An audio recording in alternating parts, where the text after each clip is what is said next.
Hey Wanzi, I've been watching your videos for a while, and I finally have a story to share with you. This one isn't mine, but it happened to a classmate of mine back when I was in year 9.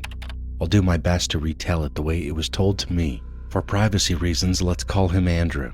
It all started at the end of a normal school day. Most of the students at our school would take public transport home. Buses, trams, trains, you name it. Andrew was Asian, tall, pretty built, and very popular. After school, he'd usually hang out with friends or go on dates. But on this day, he decided to head home with his younger brother, who was in year 7. We'll call his brother Ben.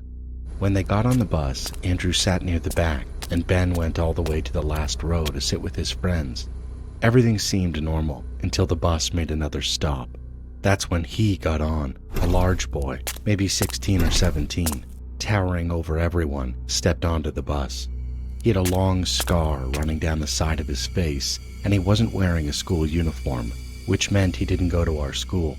As he stepped on, he was muttering to himself, pacing the aisle slowly like he couldn't decide where to sit. Andrew didn't think much of it. He just kept looking down at his phone. The boy walked down the aisle of the bus and sat next to Andrew, and without warning, swung a fist right at Andrew's head. The punch connected. Andrew was caught off guard, but snapped out of it, furious and ready to fight back. But before he could do anything, the boy just turned around and stormed toward the back of the bus, where Ben and his friends were sitting. I should probably mention, Ben was short, quiet, and definitely not someone who could defend himself in a fight. The boy tried to hit Ben, but just before he could land a punch, an elderly woman sitting near the front of the bus shouted at him, demanding he stop.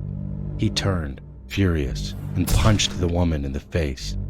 At this point, the bus was in total chaos. Andrew was frozen, trying to make sense of what was happening. This guy had to be mentally unstable. That was the only explanation. But it wasn't over. The boy made his way toward the bus driver, fists clenched, and tried to hit him while he was driving. That nearly caused a full-on crash. Thankfully, at the next stop, 2 security guards, who had been contacted by the driver during all the commotion, were already waiting. They stepped onto the bus and blocked the aisle, trying to calm the boy down. It turned out to be a big mistake. The moment he saw them, the boy snapped again, swinging wildly at both guards. A full-on brawl broke out right there in the aisle. The guards managed to wrestle him to the floor and held him down while the rest of the passengers, including Andrew, Ben, and the driver, evacuated the bus. A few minutes later, the police arrived. You'd think he'd calm down at this point, seeing armed officers, but no, he didn't care. As soon as one of the guards loosened their grip, the boy lunged at one of the cops, and that's when it ended.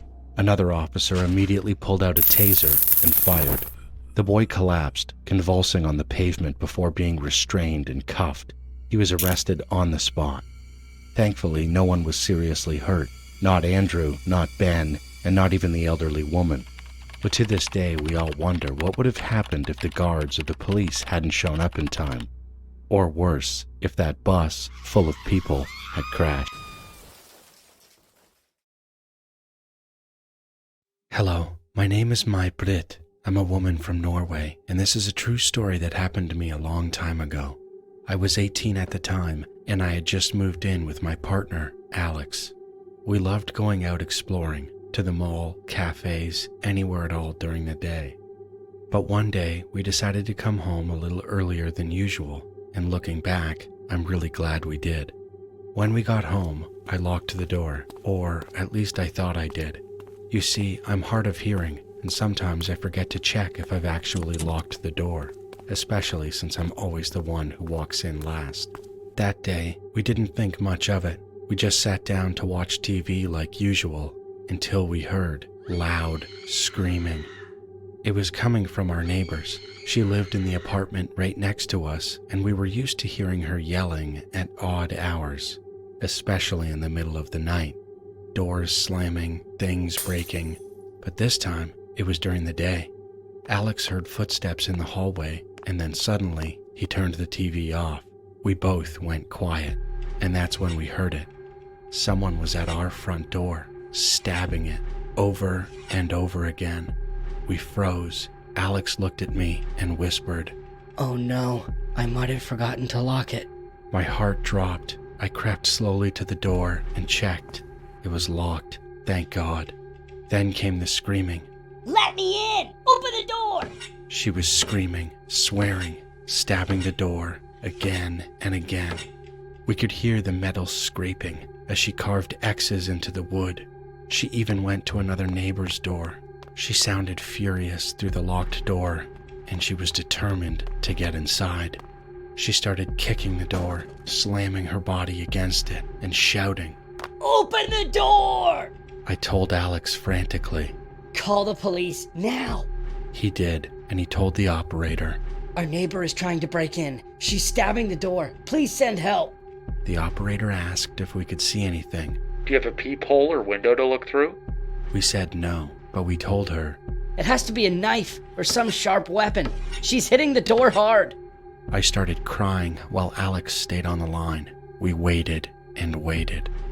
And then we heard the police sirens in the distance, getting closer and closer. They caught her right outside our door, still holding the knife. She didn't even run. They took her into custody immediately. Later, we found out she was evicted and placed into rehabilitation, and we never saw her again.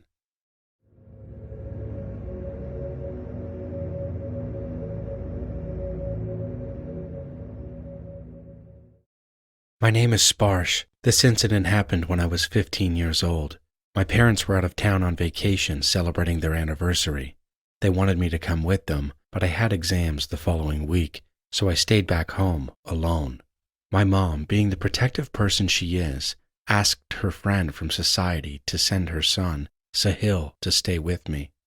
Sahil was 18 years old. I also have an older brother who was 23 at the time, but he was working in a different state. He was planning to come home in a few days. The first 3 days went by smoothly. Sahil and I had a lot of fun, nothing out of the ordinary. Then came the night before my brother's return. He told me he'd be arriving early in the morning, around 4 a.m. So I thought, why not just stay up all night and study? Since I didn't want any distractions, I told Sahil not to stay over that night. After dinner, I got comfortable and started studying. It was 10 p.m. Everything was fine. I kept my head in the books for another few hours until around 2:20 or 2:25 a.m. I suddenly heard a loud crash coming from the second floor. It sounded like something very heavy had fallen. At first, I tried to brush it off as my imagination, but then I heard footsteps. My heart dropped. I froze for a moment, trying to process what I'd just heard. Now, the second floor of my house isn't connected to the first floor. There's no interior staircase. That meant whoever or whatever was up there didn't come from inside. It must have entered through the terrace or balcony.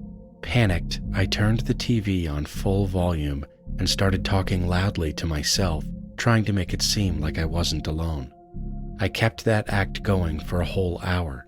Then I grabbed a bat, double-locked the main door, and pushed a sofa in front of it. I sat there, bat in hand, terrified. I don't even remember falling asleep. Next thing I knew, the doorbell rang. I jolted awake. It was morning, and that had to be my brother. Still nervous, I opened the door just a crack to check, and thankfully, it was him. I told him everything, and together, we went upstairs to check, and what we saw shook me to my core. The entire second floor was a mess. Clothes and belongings were scattered everywhere. But the worst part, there was a knife on the floor. A knife that didn't belong to us. It looked like the intruder had tripped over something, dropped the knife, and made a run for it.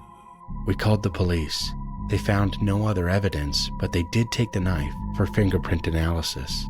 1 month later, there was a robbery and a murder in our society. The police believe it was the same person, and he was still out there. Since then, everyone, including us, installed CCTV cameras in our homes. Our society now has 2 security guards on duty full-time. But even with all that, I still get chills thinking about that night. Because if I had gone to sleep early like I usually do, I don't know if I'd be here to tell this story.